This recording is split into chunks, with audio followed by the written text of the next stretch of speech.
What's up, Jit? So, what is MeatballJit? What is this channel? What's it all about? Why am I doing this? Let me start by telling you guys a little bit about me. My name is Joshua. I'm 22 years old. I'm still studying in college and I work too. So, I have a bit of a busy schedule, but my favorite hobby is weightlifting or training. And what do I love about it? There's so many things. The list really does just go on. I'd say one of the biggest things that I love about it is the competition with myself. Growing up and playing sports, I love anything competitive. I like to play video games in my free time. Love competitive video games, so that's a huge one for me. I love the process of training. I love, just like having a specific warm up routine that's pretty unique to myself. I'm sure a lot of people do many of the same things, but I'm sure if you could look at your own training and warm up, you have your own process that's unique to you.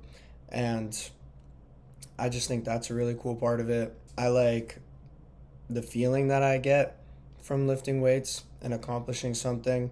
And I love the results, which is improving your health and maybe how you look. So, my goals when it comes to training, the biggest one is to get better at training, you know, get better at weightlifting, at training, at my process, figure out anything I can do to improve. While I've been on that journey by myself, I've found making these videos is part of that. There's always another thing you can add to be better. You can just show up and move some weight and you're gonna improve somewhat. You can track what you do and make sure that you improve and you're gonna improve more. And then to me, what happens after that is this log booking. And that's why I made this channel. So I can sit down here after a workout and share with myself, really. It's kind of a selfish thing. Sorry, guys. I hope that you guys learned something and maybe get some entertainment from this. But really, it's just for me. I'm going to talk about my feelings and how things went and maybe some things that I was thinking about during the training session or after that I can change to improve my lifting overall. Another aspect of this channel is just a creative outlet. I have a video up that's not about logbooking. This video will not be about logbooking. So whenever I feel like it, I guess I'll make a video. Something that's super important is tracking your progress, being able to look back at things and see how you've changed, see how you've improved, and maybe see some things that you lost along the way and where you went wrong. This is also a way to hold myself accountable. I have a lot of my own family watching these videos, mostly my mother.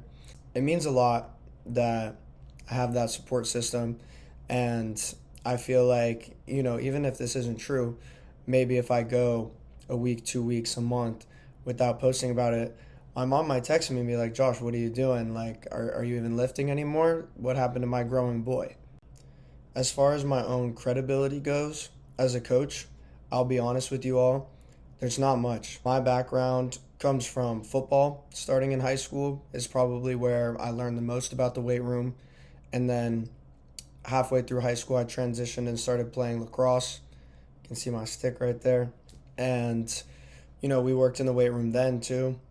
Both times we had coaches putting us on programs. Both times my body changed drastically for different reasons to perform a different way. That's something that I thought was so cool. How I could go from weighing 200 pounds and looking like a blob, playing football and being super strong, to then, like within a year, like I'm saying, transition to being way thinner, having a much different type of cardiovascular endurance, where the sport of football, all you need is like 3 to 5 seconds of all you got, and then you have a little bit to rest and recover. Whereas lacrosse might be similar more to like soccer or basketball, where it's more of like a steady jog throughout.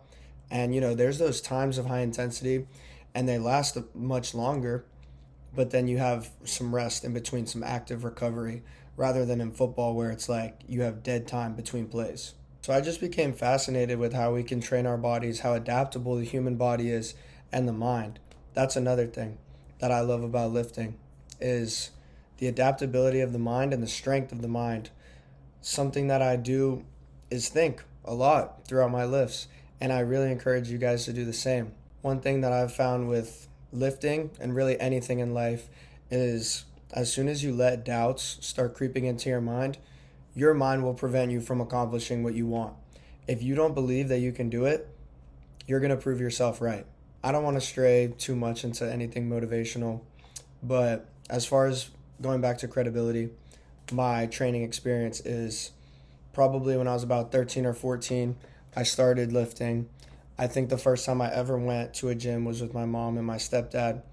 And, they taught me how to do the bicep curls, concentrated bicep curls, with my elbow on my thigh or knee, curling it, watching the bicep flex, getting this mind-muscle connection thing going, teaching me how to use the machines, how to properly act in the gym environment, what is polite, putting your weights back, taking care of the equipment, wiping it down. Then when I got into these high school weight rooms, like I'm talking about with football and lacrosse, where I was training with people my age, we had a totally different community type of vibe to this environment. I loved being able to cheer on my teammates and being cheered on by my teammates, everybody trying to accomplish their own feats of strength, and all of us working together for that common goal of getting stronger as a team, because we knew you're only as strong as your weakest link. Now the gym is more of a solo thing for me. I don't love to socialize at the gym, I'll be honest. I'm really focused on myself and getting work in. I will socialize at the gym. Me outside of the gym, I'm a very social person. I love to talk to people and build relationships. But when I go to the gym, I'm like totally going for me. I'm totally trying to focus in. And like I'm saying, there's a lot that I'm thinking about, a lot of things that I'm focused on improving on. And going back to the competition aspect, sometimes there's a lot of things that I'm thinking like, I need vengeance on this lift, or I need revenge, or, sometimes I look at the bar and I'm like, this guy stole my lunch money. I'm not going to let this happen, It's weird, but that's me. I did not go to college to study kinesiology or anything fitness or body related at all. So I'm not somebody that you should take advice from without a grain of salt. I hope that you guys can maybe learn something or feel motivated, maybe about the logbooking and stuff. You guys can learn to do that. But as far as my qualifications, there are none. I'm really just out here trying to figure out about self-coaching, trying to figure out how I can get myself to reach my goals, how I can get bigger and stronger, and that's about it. As far as programming, I get that from other people, and you can see in my logbooks, if you look at the description, you can find exactly what I'm doing and follow along. I know I talk about what I'm doing, but I definitely encourage you guys to go download these programs or follow these creators who actually are coaches and know what they're talking about. I'm trying to figure this out for myself. Like I'm saying, self-coaching. I'm trying to learn more about that, become a better self-coach, become better at my process, become better at training, and through those things, I think I'll become bigger and stronger. I have smaller goals. The ones that I just mentioned are almost unattainable. Those are lifelong goals that will never be achieved. There's always another level. Going back to what I'm saying about things that you can add to be a better lifter. I mentioned there's, just the showing up, the training. Then there's the writing down. Then there's the logbooking. Now let's look at outside the gym. There's the diet. There's activity level. There's stress. There's sleep, rest and recovery. There's a million different variables that you can change in training. And when it comes to self-coaching, it's almost like you're running a science experiment on yourself. And you have all these different dials that you can play with, and you can see the results. And that's something that I love about weightlifting.